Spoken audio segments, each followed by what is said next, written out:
Well, Adrian Alan Limited was started 45 years ago by my father as a very small business, a one-man show, and he's grown over the years, and now my sister and myself both work in the gallery. We're based in Mayfair, which is the trendiest area of London at the moment, and we're very highly regarded in our market. We're members of the BADA, Lapada and Sinoa. The 19th century was a period of great excitement. There was a lot of optimism to the future, and furniture makers started to use different craftsmen and craftsmanship and different techniques to the 18th century as new materials became available and skills improved. Why I like French furniture is because the pieces are so different. We don't just specialise in French, obviously we have many international pieces, but because we deal in the top quality, every piece that you look at is amazing in its own unique way, and every piece tells a story again in its own unique way.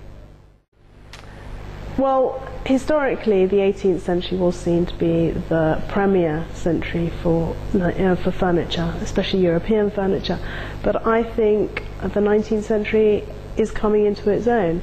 You asked why prices are so much higher for the 19th century pieces, and probably at the top end of the scale is because the quality of craftsmanship is so much better than a century before. Of course it is. They were a century more advanced, there were better techniques, there was more modern ways of doing things, and obviously skills were so much better. Finally, of course, pieces are 100 years newer, so therefore are generally in better condition.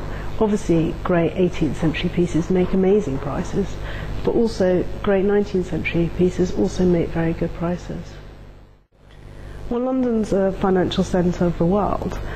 We have people of all nationalities not only living in London but also visiting London.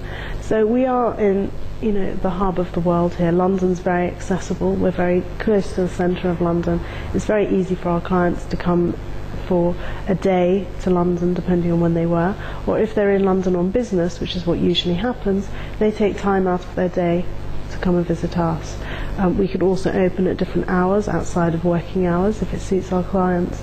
So we find quite often if our clients aren't living in London, they fit it into a schedule, whether it be for work or pleasure, visiting London. Many people have asked why we don't do a number of international fairs, and basically it's for the reason that we're quite a small team. A number of us are directors or have worked for the company for many years, and we develop a good relationship with our clients. We sell to a number of leading collectors, private collectors, and also museums worldwide, and we pride ourselves in having a great relationship with those clients. Historically, fairs have not necessarily worked for us in the regard that they are there to present yourself to the mass of people who visit them, and therefore you don't get a real one-to-one relationship with people who come onto your stand. Also, as you can see, we have a number of large pieces, some very large pieces, and the stand in an exhibition hall cannot do them justice. Our clients on the whole prefer to visit us in our gallery and to see our pieces in space, to have time, not to feel under pressure, and to do things to their time scale rather to the 4, 5, 6 days of an exhibition. That said, we are doing Olympia in June this year. The reason we've decided to do Olympia is we're going to recreate the 1900 exhibition for the first time. It's a unique opportunity. Olympia lends itself to recreating the exhibition, as it's sort of in the same stand, in the same style, the exhibition hall of the 1900s. Well, obviously, the global art market is going to be tough. It's going to be tough for any market, to be quite honest, and art is just one of many markets that are going to have a tough couple of years.